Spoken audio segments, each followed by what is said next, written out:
So in previous video, I demonstrated auth, very simple auth feature functionality in Microsoft Access, in where we have a users table and each user is assigned with one single role. What if the user is assigned with multiple roles? Then what's the mechanism? Then how the table will look like, and what would be the code that we will have to do? So this is what I'm going to demonstrate in this video. So if you're interested, then stick around and let's get started.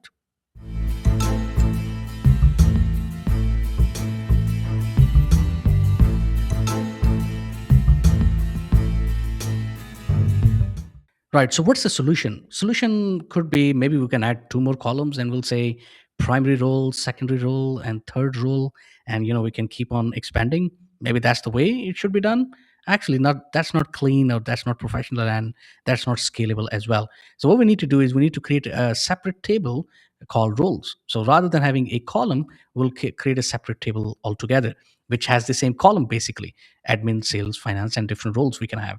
And then we can have a third table which will combine these users and roles together, basically act as a junction or bridge table, and that would be users roles table. So we can have user ID and role ID. So one user is assigned, one role is assigned to one user is assigned to multiple roles. That's what we are looking at. So this is the mechanism that I'm going with, and now we're going to go and write a few lines of code to check whether this thing will actually work or not. So let's quickly go to FRM login. We'll go to the design view and we'll select the login button. We'll click on dot dot dot, and this is the code that we have originally. And this code, if you can see right here, it actually captures, because it's single role, so it's very easy to actually capture what's the role of the user who is signing in.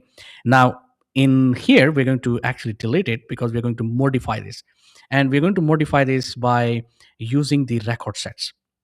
So first, let's declare the record sets, or declare the variable. So come on the top and we'll say dim rs as dao dot record set. And then we need to have a string because we're going to use the SQL statement to compile the list of the roles that is assigned to a user who is signing in. So we'll say dim and we'll say roles, come on, as string. Okay. Now let's come here and let's look at first defining what does rs equals to. Okay, so we'll say set rs equal CurrentDb.OpenRecordset, parenthesis open, parenthesis close, and right in here we'll have double quote, and we'll write the select statement. So we'll say select. What are we selecting? Well, from where we select Roles.RoleName, and we have to write this because we're going to use inner join function or functionality within the SQL, and that's why we have to define that this role name is coming from where. It's coming from the roles table, even though we will have to type from right now. But still we have to write that. Okay, so from roles table, and we're going to use inner join as I mentioned, and we're going to look at the user role table. Remember, I showed you the junction table, the bridge table, and we're going to say on what you are going to have this inner join on role ID from the roles table. Okay, so if we'll go to the roles table, and we have the role ID here, right here. So we are creating that inner join on this actually. And we are saying this role ID in residing in the roles table is equal to the role ID in the user roles table, right? Users role also have role ID. Roles also have role ID. So that's what we are doing with this line of code right here, or with this snapshot of the code right here. So we'll say user roles dot role ID, and then we'll say where clause, where user roles dot user ID equals, and then we're going to look at which user has signed in. And this is where we are going to use combine it, SQL combining SQL with the DLookup. Isn't it great, right? So we'll say equal to, and the double quote actually finishes here. And then we are going to say, for example, ampersand, because we are going to use the DLookup. So ampersand, and we will have the DLookup used. So DLookup, and we'll say, what are we looking at? We're looking at the ID field. We're looking at the users from the users table, where we are looking at the username equal, and this is where it gets interesting, right? Equal, because it's a username is a string value. So we'll have username single quote, and remember this is a sequence I've been repeating over and over again. So because we have this single quote and double quote, we have to close this as well. So we'll have double quote, and right in the middle we'll have a single quote, and then right here we'll have two ampersand, and we will type u. Okay, uh, think that should do. From where this ampersand has come from? That's interesting. Okay, we'll have one more parenthesis, and there you go. Now I know this is quite a huge line, so I'm going to copy this and I'm going to put it in the description of this video in case if you want to copy this line of code. And initially we want to have roles equal double quote empty. Okay, now let's run the loop. Why we need to run the loop? Because we want to go to users role table and we want to see, okay, let's say if this user has signed in, we want to fetch or compile the list of the role IDs that are assigned to this user. So that's why we will run this. Okay, now we will say do while, and while function is because we want to make sure that we start from the beginning and we go until the end of the table of the records. Okay, so we'll say do while not rs dot end of file, with end of file, and we will have loop. We're going to make sure that we write it properly, and then we'll say roles equal roles ampersand, and we'll have rs exclamation mark role name and ampersand.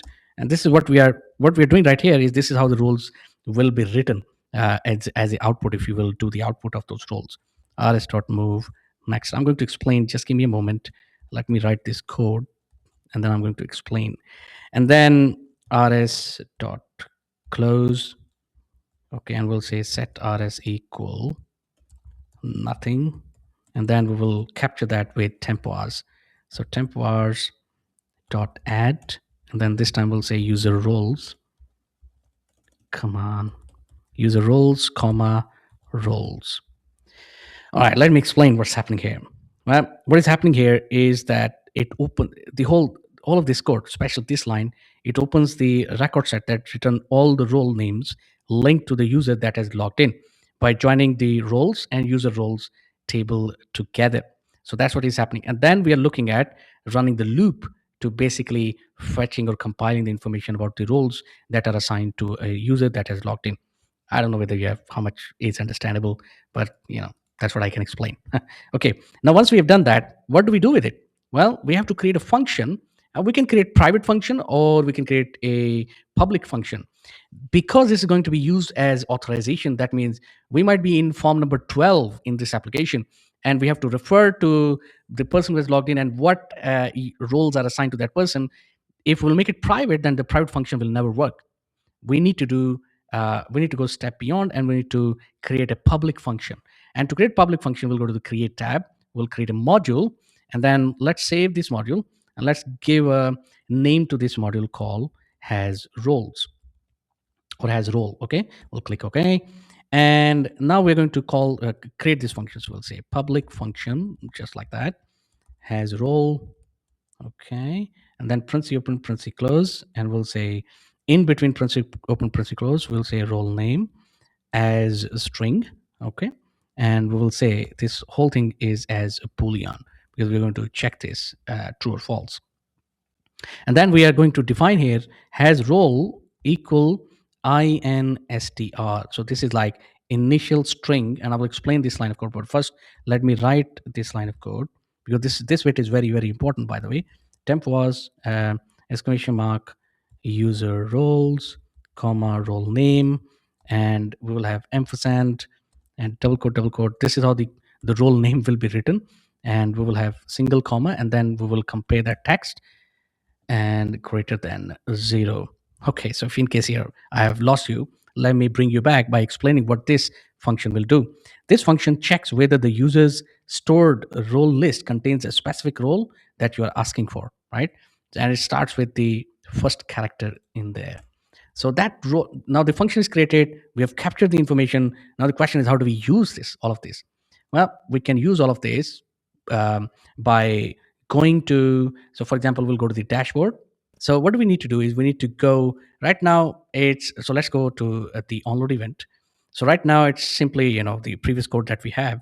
So what we can do is we can actually change that code. So we can do this, something like this. Replace with what? Well, we need to have temp was. We still need temp was, exclamation mark, user roles. I think that's the one we are using, comma, and then we'll have space, double quote, and semicolon, and then double quote, and we will close the parenthesis. But here we will give another comma. So basically it will print like, what do you call the admin semicolon finance. Let me show you actually. So let's go ahead and log in now. Let's go to login. All right, so now it's time to check whether this thing works or not. So we'll say Kevin and then Larry, log in. There you go, admin sales finance. Okay, admin sales finance. Now you want me to verify that? Well, we can. If we go to user, so Larry, Kevin O'Leary, 222 123. So all the departments are assigned to Kevin O'Leary. If we'll go to the John Smith, JOHN SMITH, there you go, admin and sales. Okay. By the way, there was an error I was getting, and it's very, very quick one. I'll show you. I'll go to click on login, dot, dot, dot. And if I come here, where is it? This is where. So it was just ID, which was incorrect, definitely. So it is user ID in the table. So I just corrected that in case, I think I missed showing in the video. So but that's how it is. I hope that you have understood what I've done here. You have liked what I've done here, and now this is how you can assign multiple roles, and you can fetch those roles and populate onto list box or text box, and you can also use those roles has function that we have created. You can use that to actually give the authorization on avoid authorization if you want to do so. Thank you very much. If you're still watching, if you like whatever you've seen, smash the like button. If you want to comment, no problem at all. You're most welcome. So if you're if you haven't subscribed to the channel yet, make sure you do hit the bell icon so you get notification whenever I upload a new video. Thank you very much, and I will see you in the next one.